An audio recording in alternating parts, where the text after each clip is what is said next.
you check the children. Show a little mad sometimes. Hi, I'm Chucky. Wanna play? Sometimes.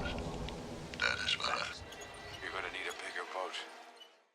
Hey everyone, welcome to the horror show. I'm Cecil, Laird, Robert Wolfman. Fuego here. and we are here to do a new review of a film that is just now getting released. It made its rounds on the festival circuit last year a bit, so we're going to have a different perspective from someone that saw it back then and again. A little bit. But yeah, here we are to talk about a movie whose trailer actually impressed us when we looked at it not too long ago, and that is the movie called The Cursed. Now, this is, it's set up as a werewolf movie in the trailer, or at least it alludes to sort of that thing. So it's that kind of story. I'm not going to tell whether it officially goes that way or not, but it's set up that way in the trailer, and it's kind of time. how does it go? And I gotta say, if we're gonna do this review like we do our reviews normally, I'm gonna start off with my overall thoughts and say that I'm really glad I watched this. I really enjoyed this film. I think it's one of the better werewolf movies that we've watched in recent years, even, I would say. This same going with Wolf of Snow Hollow. Well, Honestly. that one was okay. I Very liked. different I thought it was. tone, But whatever, that's what I liked Werewolves Within as well. But that's why this that's is why I like because those. it was a different twist. Yeah, but I'm saying this is in the more general werewolf Yes. movie sense. This is one of the best of those kinds because luckily one of our patrons, Seth T. Miller, he's very proactive in making sure we watch most of the werewolf movies from throughout cinematic history. So this is a new one that we're going to recommend to him because hopefully he, or not hopefully, but I'm guessing we've seen it before he gets a chance to, but I'm gonna heavily recommend that he watches this because I enjoyed it. It's a period piece werewolf movie, so it's not set nowadays, and normally that is a bit of a worrisome aspect for myself, but I really enjoyed how this film played out. I like the acting. I definitely like the effects. I was just really pleased with this movie. Robert? Absolutely, and I actually was kind of following this quite a while ago before it got even renamed, because originally on the festival circuit it was called 8 for Silver, and then briefly back in the day, Fuego and I were talking about that. Yeah, and that's when he saw it, and we were kind of talking about it, and I kind of actually forgot about it a little bit. And then we did the trailer reaction for it, and it's like, oh wait, I remember this one. And I'm right with Cecil. I'm really glad I watched this and we got a chance to see it. It definitely was one of the better new age werewolf films that we got. Again, yes, it is a period piece. I personally like the period pieces, especially when it comes to the horror aspect, the witch, things like that. I like it when it's set around there, and the atmosphere. And like I was talking with these guys earlier before we filmed this, the atmosphere of this movie was amazing. How everything was shot, between the setups, like set design, everything like that in between. I couldn't honestly be any happier with this. Yeah, I'm gonna just toss it over to you real quick. Yeah, and that's where. Yeah, I'm gonna be. This is where he differs. I'm gonna be the negative Nancy because of the fact that I'm not hating on this movie, but I still feel like this movie was a lot of missed potential for me personally, and the fact that it was so gorgeously shot, the acting was awesome. I didn't like the story. I felt like this was legitimately discombobulated and kind of clumsy, especially with the editing. Well, you're No, entitled I'm sorry. to it, man. I'm just surprised. Yeah, I'm yeah. surprised. I feel like this movie had a lot of big ideas that it did not properly pay off personally, and that's where I will just hang my hat, so to speak. I like the fact that they try to go beyond werewolf stuff with the tie-in of who owns the land and so on and so forth, but yet I didn't really feel like a lot of characters were given their proper chance to shine, especially Boyd Holbrook, who is shown as the big mainstay point, and yet we don't really get much of any of him until like about an hour into the film. And this is, once again, where it's weird for me to review this because I saw the early incarnation and I've seen the later version, and I guess I will say that while I liked it, I definitely didn't love it. And so for that reason, I still feel like a lot of the same problems from the previous incarnation cut are still here. So, yeah. Okay. So the story of this one is like this. So it starts off with this group of settlers that are trying to settle this land, except there is an indigenous, well, I don't know if it's indigenous, but there's a group of what they call gypsies, not being offensive, just saying that that's what they're called in the film because it's a period piece. Gypsies are gypsies.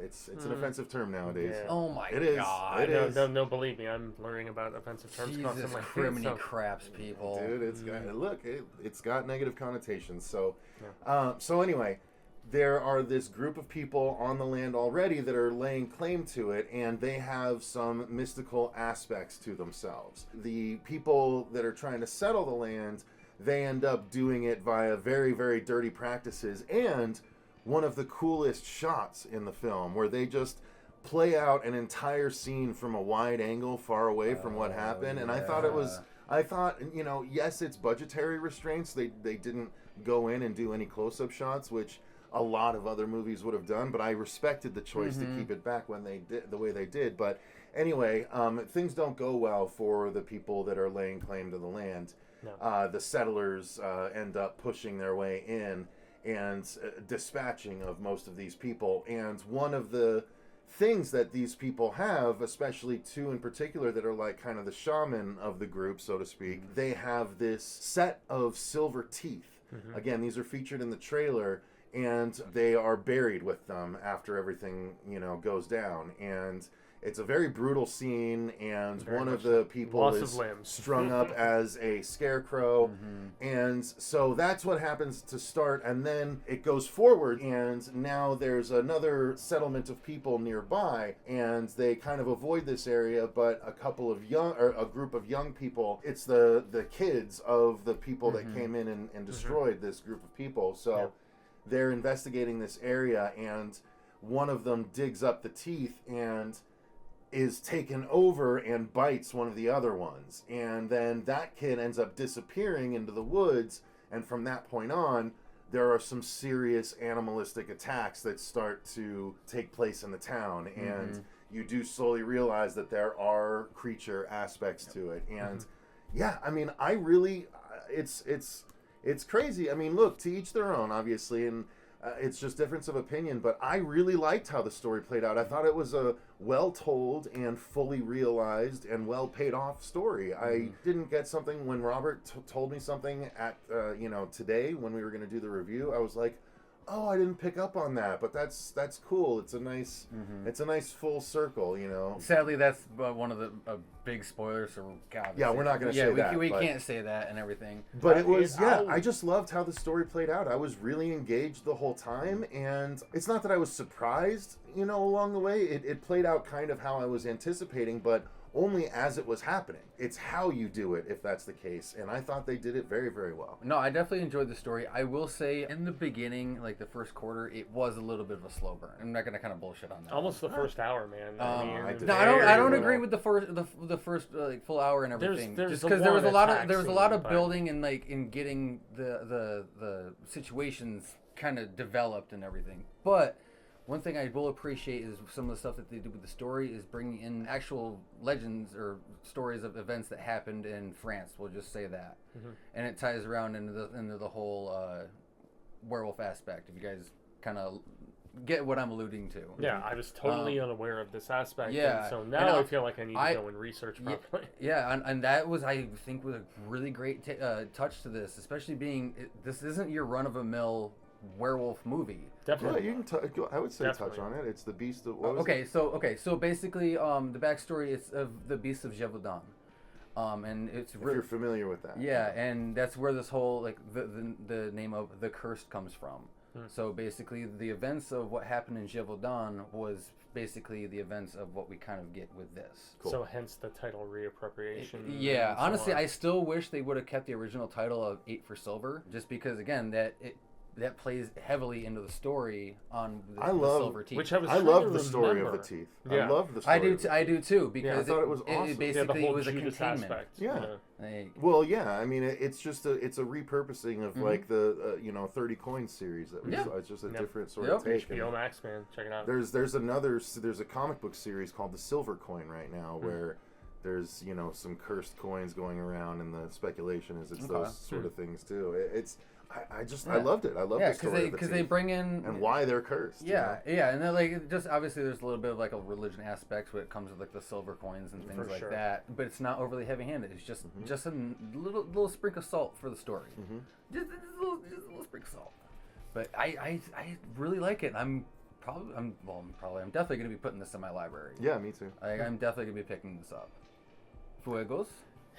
I mean, I know you touched on the story a bit already. If you want to transition, feel free. I think one of the major misconceptions is the fact that, like, I did not like this movie.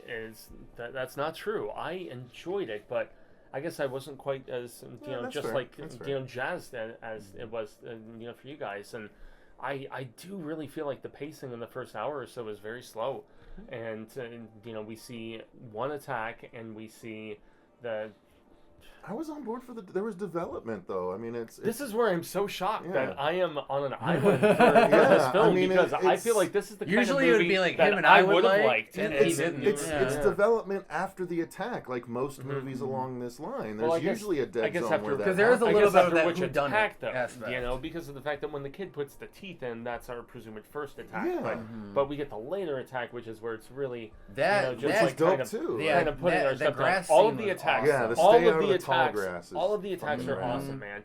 Once again, this is burden of expectation, where I still look at this movie even after the reshoots and everything, and I see a fucking great movie in here, and I don't think it lived up to that possibility.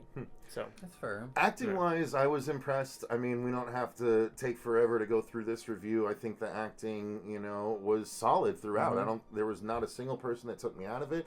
I was engaged throughout. I felt for the kids. I dug it. Absolutely, like, and that was basically the biggest heartbreak of that. It was the stuff going on with the kids and the parents, especially if you're a parent. The end hit me a lot harder than I was like, wow, man, that was. Again, I'm a parent of a son, and so I understood lots. What would you do exactly, for your child, dude? Exactly. Truly, I get it. I get it. Yeah, and I feel like this actually shone a little less light on dude from Logan, Boyd Holbrook. Or Predator. I mean, I never got the impression it was supposed to be. I don't even know the guy that well. He's the one who was top billing in all of the preliminary sort of He's not such a name where I'm like, damn it, I didn't get my Boyd Holbrook. I wanted more of him. Well, his character worked fine for me. Yeah, he is more known right now for being with Emma Thompson or whatever, and just getting Boyd Holbrook, and the fact that it doesn't really matter. You're like, who? Why does it matter? Well, I know him, but I don't know who the other person is. Yeah, I was gonna say a girl from American Horror Story and various Scream 4. Anyway, they had a nasty breakup, and he went and got super faded in like Nolan's or something, and got arrested. Anyway, who gives a shit about that? What? And you wanted more of him. I think he's good. Hey, he's a good actor, separate the man from the think art. we all agree the acting was at least there for what we got, even if it wasn't the as much acting Boyd was- as we wanted. My only gripes are about the script, man. It's not. It's Honky not Boyds. performance. It's not the way. Or do I? Yeah, and I have something to say once we actually get to the filming of this. Well, go ahead. Let's jump right into that. This is one of the darkest movies I have ever seen. Like visually dark. Visually dark, and I know that they are legitimately trying to go for like actual period specific and like how much can we light a room, so to speak. It wasn't just me. It was all candlelight, man. It was the woman that I watched it with. I mean, I watched it on my TV. I watched it on my computer. I saw a few different incarnations of it, and I watched it last night. I didn't have it. That's crazy. Dude. No, none of those issues. I didn't Personal have any opinion, of those issues. obviously. Filming wise, I thought it was really well captured. I thought the shots were great, especially the tall grass scene, and all of the attacks were shot really well. I mean, obviously it was. I still can't quite determine if it was just a puppet or if it was dude in a suit, or I know there was a lot of CG too, but there was some really, really good effects, and it all blended together really well. There was no specific thing, like there was a specific scene in Ghostbusters Afterlife that took me out of it with the dog running along the street and slipping. That was so CG, but everything else in the movie was really well done. I didn't have a single moment like that, these things were running around quite a bit. And I didn't bump into anything like that at all. No effect took me out of this film. I agree with that, and I think a lot of it too is they the quick cuts that they use, especially on some of the attacks, like the vineyard scene and whatnot with those workers, or even the maid at the end on the linens.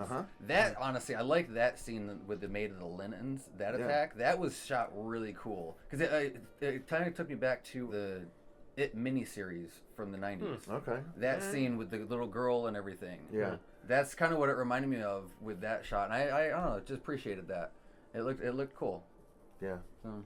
Yeah, I mean, I got nothing bad to say about the visuals on this movie, honestly. I didn't either. You know, I mean, once again, you didn't have any really effects issues or anything like that? Not at all. Although I was really trying to pinpoint what they added aside from. I was curious about that. Yeah, nothing major. I mean, I know you said the intro, opening scene. the stuff in World War One is added. But and that tacked on, that personally I thought was a really good wraparound just for the ending of what we got. Yeah, where they're like pulling at the bullets and they see the particular without aspect. spoiling too much. Yeah, exactly. That happens at the beginning. And obviously the big moneymaker scene, the one that they've shown on Bloody Disgusting and everything, the autopsy scene, where there was a character.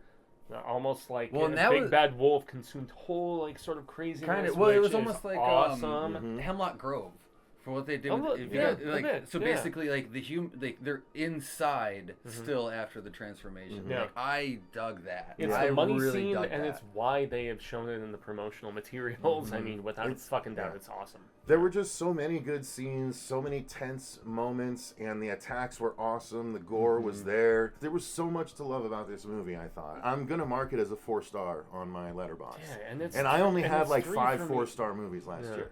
So I'm that jazzed on this. I really liked it a lot. I'm so glad you guys did, man, because this is not one that I'm like having like I have to hate on it, you know. That's good. So it's one. It'll be on my list, not yours. So you'll probably be on my list have an open too. spot. Yeah. But I did enjoy it though.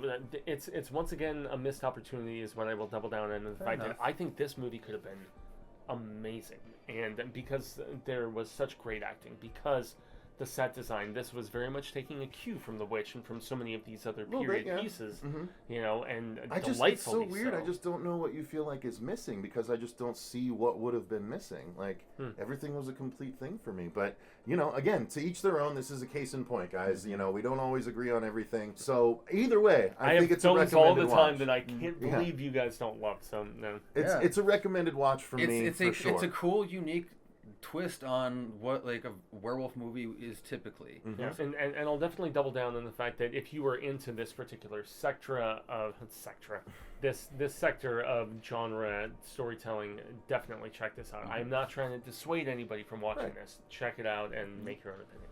So thank you guys very much for watching. Thank you to our patrons. We'll go ahead and throw out a preemptive thank you to Seth T. Miller for all the other werewolf movies he recommended. So we recommend this. Now you have a recommendation. Exactly. Yeah. So thank you guys very much for watching. If you want to become a patron and tell us movies to review like Seth tells us, the link is in the description box. You can also click the like button and subscribe if you're so inclined. We'd greatly appreciate it.